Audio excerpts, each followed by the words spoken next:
Yes, yes, yes. Good morning mga kasama. Nandito na naman si Kuya Goods nagbabalik. At syempre kung di ka pa nakasubscribe sa ating channel, pa-subscribe na lang po at hit mo na rin yung bell para lagi kang updated sa ating mga video. Bibi Sara at Guanson lang ang katapat nitong si... ito yung anak ha. Ito yung balita. Baka mamaya magalit. Alam nyo naman, mahilig itong pero siyempre, may mga magagandang bagay kayong dapat malaman.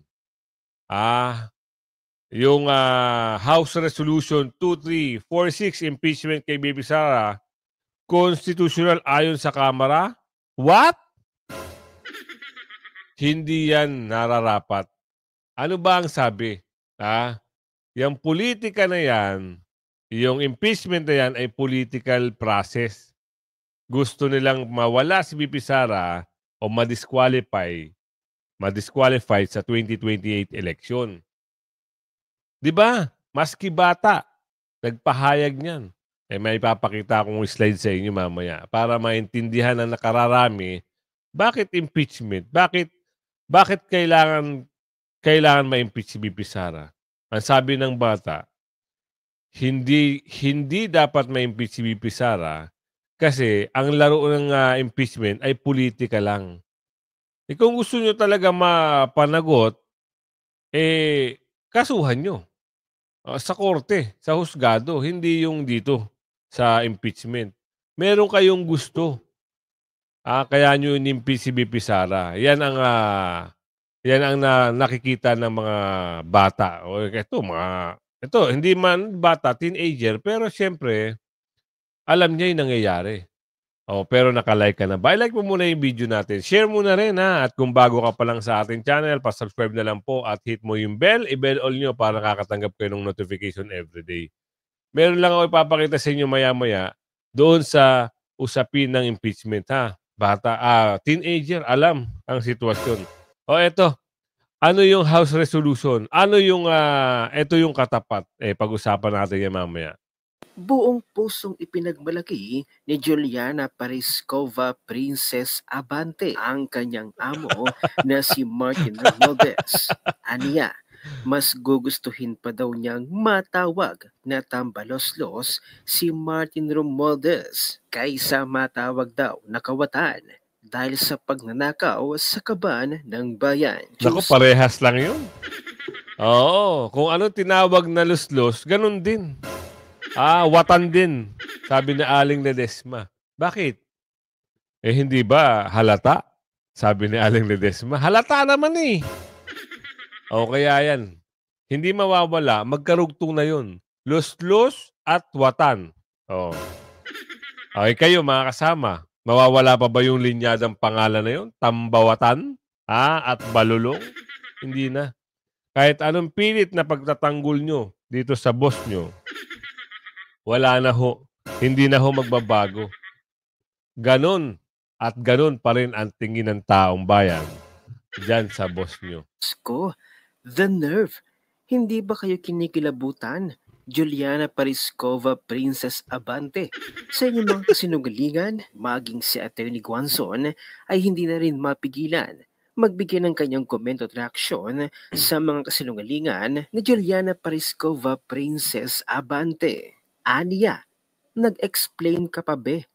Yung boss amo mo ay pinagsamang tambaloslos na kawatan. Sinabi na Di ba? Pinagsama. Los at watan. Pag binigyan pa ng ibang terminology yan, mga word term, mga word term. Ang kalalabas na yan, lowatan, loswatan. Kayo, magbigay kayo ng comment nyo kung ano yung bagay na term. Kung anong bagay sa, alam niyo yung, pag nakikita ko yung face nito ni Lulong, naku, parang wala talagang gagawing maganda, sabi ni Aling Lorraine. Walang gagawing maganda. Kung halimbawa lang talagang siya pa rin ang magiging sticker, sana naman mapalitan, no? Andiyan naman si Pulong Duterte. Marami namang magaling dyan. Sana naman palitan na. At doon sa mga nagpirma na suporta pa rin dito, wag na ho kayo umasa na meron kayong 777, 30-30-30, 150-150-150, dahil baka wala na ho, ubus na ho ang pondo ng bayan, sabi ni Aling Marie. Well, ganyan talaga ang mga taong nasanay na sa amoy na mabaho. Hindi na nila naamoy kahit anong baho ng sarili nila. Immune na sila. Eto talagang anak ni Benny Abante. Abay ginagawang walang alam ang mga Pilipino. Hindi ba niya alam na pinagsama-sama na yung tambalos-los? Pero in fairness, magaling siya at matapang sa kanyang mga kasinungalingan sa kanyang unang pagharap sa media. Baka gustong maambunan ng 150 million. Eto naman si ating Juliana Abante. Yung spokesperson ka lang. Pero feeling mo, isa ka na sa mga congressmen. Pero alam nyo, sa totoo lang, dahil na rin kay depressed Undersecretary Castro, hindi na natin alam who they represent. Si Castro, hilig magparinig. Kung matapang ka, i-call out mo si VP Sara o si Senator Amy Marcos. Dapat! Yan ay kung talagang matapang ka. Pare-pareho lang silang mga pasaring. Pangalan nyo, pabakya ng pabakya ang House of Representatives at ang palasyo for having spokesperson like them.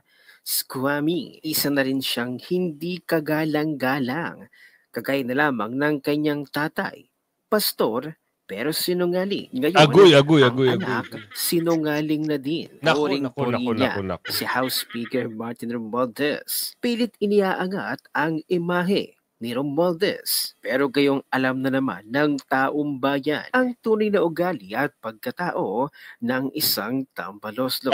Totoo yan. Kay Benny Abante, wala nga rin daw kwentang tao ang babaeng ito. Imagine, anak ng pastor, pero paninira at kasinungalingan ang mga pinagsasabi. Kaya naman nagbigay ng komento at reaksyon si Mr. Will Talker. Tinawag niyang impacta si Juliana Parescova, Princess Abante, sa video na ito na pagtatanggol. Grabe, talagang sobrang bardagulan na. Marami ng pangalan. Marami ng bansag ang nakikita at narinig natin. Tinawag pang raw. Naku ng bugi, talaga naman. Kayo kung kayo bibigyan ng pagkakataon na tawagin kung anong bansag na pwede niyong sabihin dito kay Ma'am Amo Manager, ano yun? Type nyo sa comment section. Para malaman natin kung ano yung tawag nyo dito kay Ma'am Amo Manager. Tuloy. Yana Parescova, Princess Abante, kay Romualdez, binara ni Mr. Will Talker. Panoorin natin ang buong video. Ayan na, nagsisimula na silang depensahan at ipagtanggol ang kanilang tambalos-los. Malinaw po. Wala sa kilos, Ba't ang itim mo, girl? o gawain ni Speaker.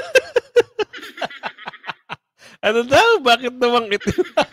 Ito naman si Will Talker, Masyado naman, Durog Durog.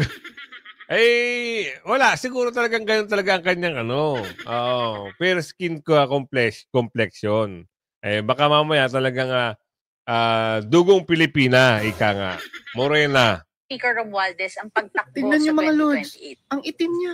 Hindi siya nagpapakita sa media para magpasikat. Char. Wala siyang press con para magpabango. Char. Hindi rin siya gumagamit ng TikTok or vlogs para magpa-cute. Talaga? Ang inuuna niya, serbisyo. Ang ginagamit hindi niya, sariling ayuda. interes. Yun. Nadali.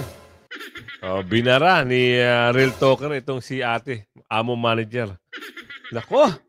Bardagulan na talaga. Kung makikita nyo, maanghang minsan talagang meron ka makikitang, alam nyo, sa bagay, kung gusto mo magpasikat talaga, gusto mo makilala ka sa larangan ng politika at mabilis kang makilala, ganito ang gagawin mo. Sabi ni Aling Ledesma. Parang isang spokes lang yan Parang pag nagsalita siya, windang-windang ang pananalita. Kaya nakilala. Ang tawag sa kanya, nakararami, si Auntie Clara. Nako. Kilala siya sa pangalang, pasok natin si Auntie Clara, Eh, ano sabi dito? Pangingialam ni Ante Clara sa pahayag ni Bibig Sara sa Malaysia. Pinuna! Eh, sino kaya ang magsasalita dito? Ito, tignan natin ha. Baka makakarinig tayo ng mga bagay-bagay na mas maganda sa pandinig ng iba. Dalawa-dalawa sideline mo, ha? Hindi ka lang spokesperson ni Marcos, spokesperson ka rin ni Chairman George Garcia. Wala. Dapat hindi mo to pinangingimasukan, wala kang pakialam dito. Yan ang hirap sa'yo eh. Tsaka ito sabi mong wish lang, nila yon. Paano to? Parang bigas ni Marcos na 20 pesos? Kung na wish lang ni Marcos Jr. yon.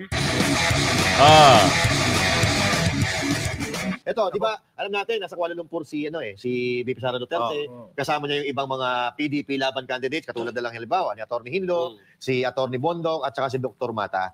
Ang sabi kasi, pinaliwanag ni VP Sara Duterte kung bakit nandun si Atty. Hinlo or iba pang mga kandidato. Ang sabi ni VP Sara Duterte, magtataka kayo kung ngayon, bakit nandito si Atty. Hinlo, si Atty. Bondok, si Dr. Mata.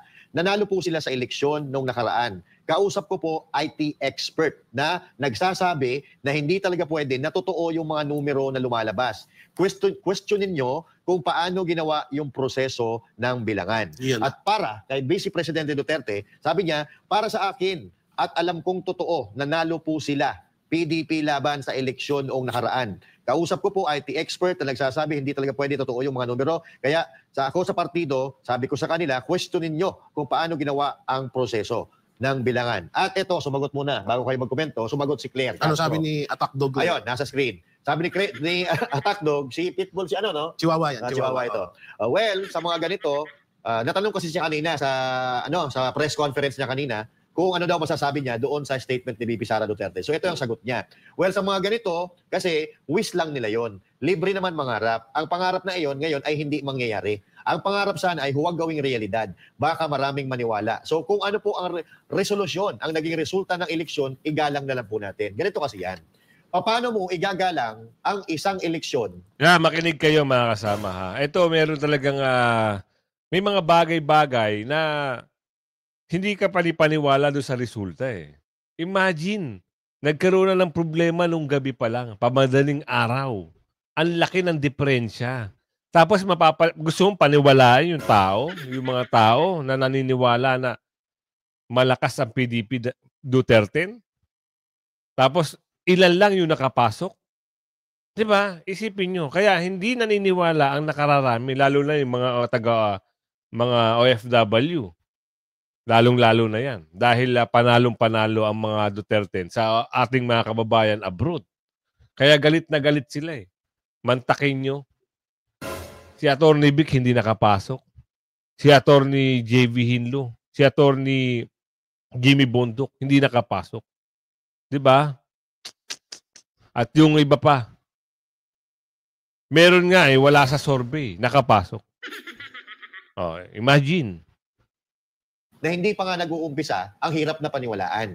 Paano mo igagalang ang isang bilangan or isang eleksyon kung yung numero na nakikita mo sa telebisyon ay nababawasan ng 5 milyon? Yun ang sinasabi natin eh. 'Di ba? Imagine kalagitnaan ng hating gabi, papasok ang madaling araw, nawawala ng 5 milyon ang boto. Magic! 'Di ba? Isipin nyo, mantakin nyo yung ganung bagay. Kung hindi na-discover, wala na. Pati Senador Bongo, Senador Bato, talo. Eh, na-discover. Aligaga ngayon. Paano nila gagawa ng paraan ngayon? Sipin nyo ha. Magaling ang makina. Pero mas magaling pag nagreklamo na itong mga... di ba sabi nga ni Senador Robin sa Malaysia, nag-speech, wait lang kayo. Wait lang kayo. Yon. Paano mo papaniwalaan ang isang eleksyon na yung binoto mo ay hindi lumalabas doon sa resibo? Paano mo paniniwalaan ang isang eleksyon na yung hindi naman lumalabas doon sa mga survey na ginagawa nila ay biglang nag-number 1, biglang nag-number 5? Tama. At Tama. paano mo papaniwalaan ang isang eleksyon na yung absentee voting, nagsalita na po ang mga sundalo, mga teacher, at mga media natin sa Pilipinas kung sino ang gusto nilang manalo. Pero pagdating doon sa tunay na bilangan, hindi ko alam kung bakit nagbago ang bilang. Biglang Totoo naman eh. Inamin na ho yan eh. Absentee voting, panalo ang Duterte, OFW, panalo ang nakararami. Mantakin nyo, Luzon. Sabihin natin sa Luzon, hindi na masyado. Mindanao, Visayas. Yan. Isipin nyo ha. Yung Cebu pa lang, malaki na yung populasyon ng botante dyan. Kaya yan yung pinag-aagawan ng mga ano eh. Di ba? Mantakin nyo, papasukin para magkaroon ng 20 pesos kilo ng bigas. Malapit ang botohan. Gagawa nila ng paraan. Ano nangyari? Ha? Mga pakuloon nyo. Kaya hindi masyado kapanipaniwala yung resulta. Kaya tama lang yung ginagawa ng ibang senador na alam nila na sila ang nanalo. Tama yung kalampagin.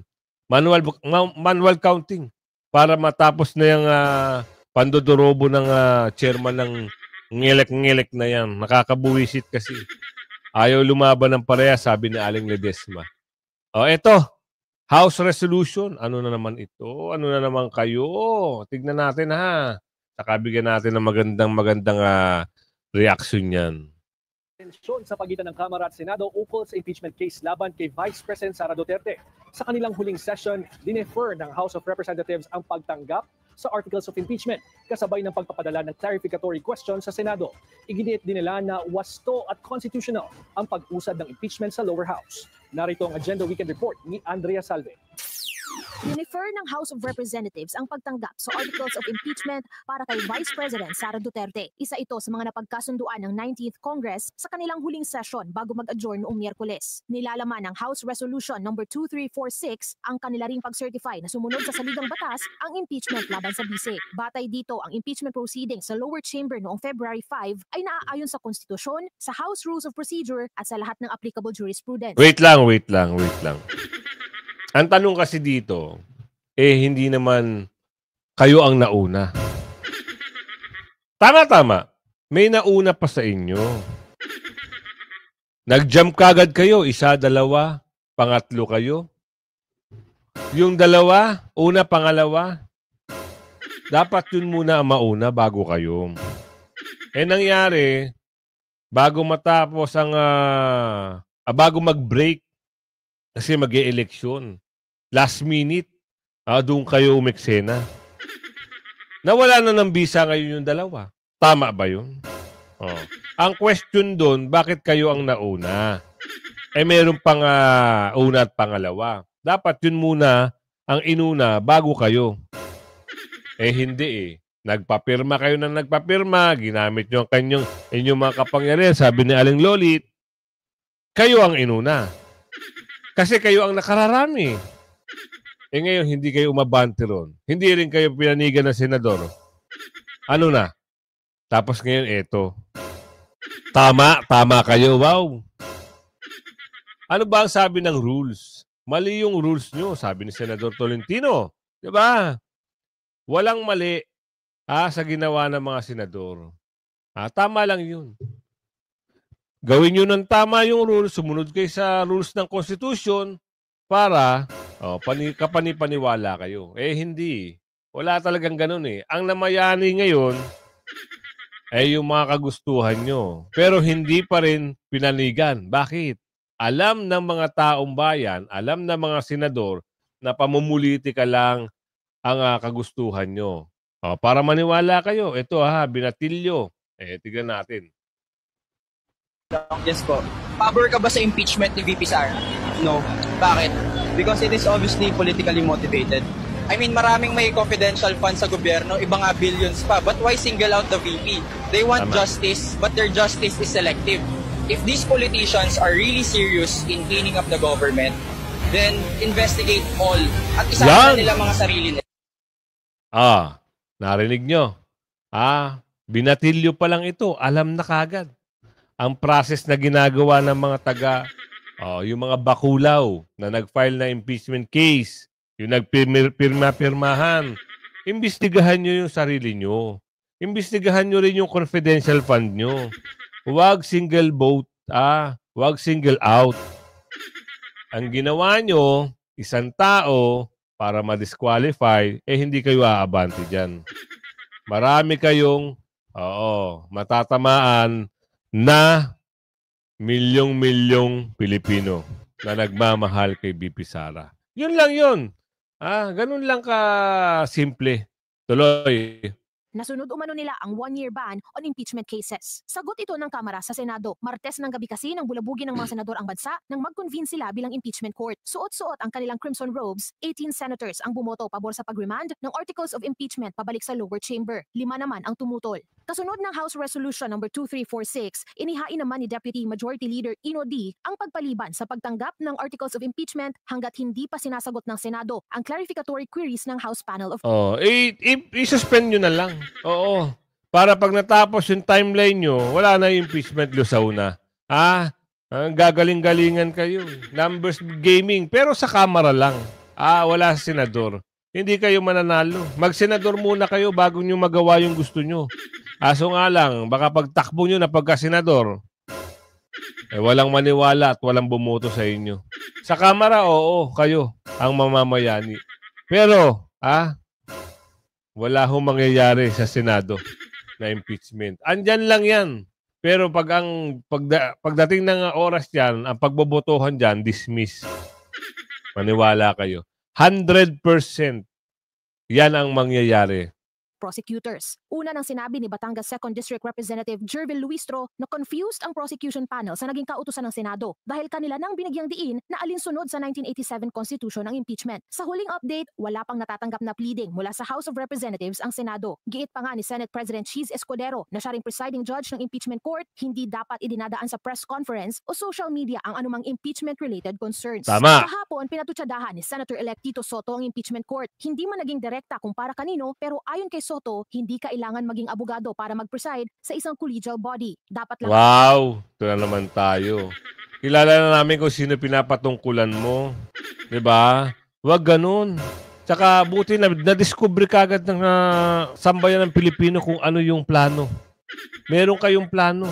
Kaya pala gusto niyang umatake kagad sa House sa pagiging Senate President. Ito yung tatargetin niya. Ngayon, nagpakilala ka kagad. Mga senador, doon sa 18 na bumoto na ibalik yung impeachment article of impeachment sa Kamara, wag ho kayong boboto na maging SP ito dahil wala hong gagawing, sabi ni Aling Lorraine, walang gagawing. Imagine, buti na lang nakilala kagad. Nung eleksyon, mag-i-eleksyon pa lang ang ganda-ganda ng impression nito doon kay BP Sara sa impeachment. Nung nanalo na, wow, ibang klase, no? Ang anyang sinusunod ang saligang batas na naiintindihan naman ng isang mamamayan. Bago ito ay kinastigo niya ang naging desisyon ng impeachment court na i-remand ang articles of impeachment sa Kamara. Tanging ang defense o prosecution counsels lang umano ang pwedeng maghain ng motion at hindi ang isang senator judge. Dagdag pa niya, tanging pagtatanong at panghihingi ng kalinawan lang ang maaaring gawin ng senator judges. Tigilan nyo na yan. Kung merong accountability si BP Sara doon sa husgado. Oo. Diba? Ganun lang kasimple sa husgado nyo dalhin. Wala nang ibang pwedeng pagdalhan. Doon lang sa husgado para, kung meron man katunayan na may nilabag man, diba? Pero yung kagustuhan nila na impeach at mawala sa pwesto, hindi. Kwentong barbero na lang yan. Dahil ang kahilingan nila, yan ang nila ang target nila Mawala sa pwesto, hindi na makatakbo. At sila ang umupo, uubusin ang kaban ng bayan at yung mga bakulang na nagkakampi-kampihan para doon sa kaban ng bayan, ubos ang pera ng bayan. Utang, magkano? Trilyon ang utang ng Pilipinas. Ibang klase, no? Trilyon, hindi nila iniisip yun. Sino magbabayad nun? Ngayon, parang may plano na naman mangutang. Wow! Ibang klase. Ito. Bigyan natin na daan yung ni BP Sara, kanyang pagbati sa mga ama. Mga ama, Independence Day pala ito. Happy Happy Father's Day sa mga subscribers natin dyan at yung mga tatay dyan, Happy Father's Day. Oo, late na ata tayo eh. Oo, Independence Day pala to. Eto, may nilabag ba si BP Sara? May nilabag bang batas si BP Sara? Ayan ang tanong dito sa eto kay Tita Malu. Isang political analyst. Alamin natin kung ano kanyang opinion. Eto. Ng Maltic, bumabalik sa inyo para pag-usapan natin ang isang napaka-controversial na nangyayari sa ating bayan. May nilabag bahong batas ang ating Vice Presidente sa nangyaring press conference noong November 23. Yan po yung sinasabing dawn press conference. No? Alauna po yan, mga 2:00 ng madaling araw. Alam nyo kasi, kaya naipasok natin to kasi parang kinasuhan ata si BP Sara dito eh. Ang daming gumawa ng eksena na mga against sa kanya eh. Kaya eto, naitanong ni ni Tita Malu kung may nilabag ba. Tuloy natin to. Establish lang ho natin ang facts. Nagkaroon ng press conference ang Vice Presidente. Ang tinawagan niya ay ang members ng press corps ng Office of the Vice President. Merong iba dong sumama ng mga kolumnista at merong mga nagtanong. So, yung mga yan ay subject ngayon sa isang subpoena ng NBI at tinatanong nila kung talaga daw totoong nangyari yung press conference. Ay alam mo nyo, madali namang establish yun, no? Kasi nagkaroon ng recording at ang bawat media organization in-upload nila sa kanilang YouTube channel. So, yun ang ebidensya. Bakit iisa-isahin pa yung members of the media corps ng Office of the Vice President, no? Isa ho yan, nagsimula na ho ng pagtatanong ngayon, ang gusto nila daw ay ma-establish kung totoong nangyari yung press conference. Mahirap naman hong hindi totoong nangyari yon dahil ang daming proof, no? So, ang tanong natin ngayon, meron ho kasing binitawan dong salita ang Vice Presidente. Hindi ho eksaktong, marami actually sinabi siya doon. Pero ang tingin ko na napukaw ng atensyon ng administrasyong ito ay yung sinabi niyang, if something happens to me, then, if something happens to me, yung exact words, siguro ilalagay natin dito sa baba, no, para makita ninyo. Pero in effect, ang sinabi niya, if something happens to me, I will make sure that, hindi naman ho niya sinabing I will kill. Yan, diba? Tama. Parang if and then, conditional. Conditional yung statement. Bakit ho niya sinabi yun? Di pa paggalit ka? Pag nangyari sa akin, pag may nangyari sa akin, sisiguraduhin ko, alam ko kaagad kung sinong tumira sa akin. Yun. Ayan yung November na statement, na press conference ni BP. Kasi yan yung nangyari na yung mga staff niya ginigipit na contempt, 'di ba? Tsaka talagang merong ano sa kanya, sa life niya, kaya nabanggit niya. Pero conditional 'yun. Kaya nga pero ang nangyari kasi dito parang kinasuhan siya. Na-file lang siya ng kaso. Pero parang na-content natin yan na pumunta siya sa NBI o yung abogado niya ang humarap para yun mag-submit ng affidavit. So, isipin nyo ang dami. Hindi na mabilang kung ano yung ginagawa nila kay BP Sara. Ito yung nung November press con. Tapos ano pa ba? Ano pa ba yung mga bagay-bagay na kinaso kay BP Sara? O yung plunder case naman. Tapos nung nakaraan linggo, meron naman anak ng bugi. Tapos meron pa mga pati Padre Damaso nakikisali na rin. Isipin nyo, yan yung mga bagay-bagay na hindi na talaga kaya ang BP Sara. Gumagawa sila ng mga paraan nila para hindi makatakbo, ma-disqualify, at sila ang maging, alam nyo na, mga mamayani diyan sa katungkulan para ubusin ang kaban ng bayan. Anak ng, kung ganyan ang magiging ano nyo, magiging senators, congressman, maging presidente man, at nagkakampi-kampihan at nakatingin lang sa kaban ng bayan, tigil yun na ho. Di bali nang wag na kayong bumoto. Kasi sayang lang, di ba? Binoto nyo sila para kagustuhan nyo na maging maayos, pero nakatingin lang pala sila sa kaban ng bayan. Wag na lang. O yan, kumabot ka sa video natin ito, ha? Sabi mo, saan lugar ka? Shoutout sa iyo ng bonggang-bongga and happy Father's Day po sa lahat ng mga tatay. At like and share yung video. Hanggang sa muli. Bye-bye.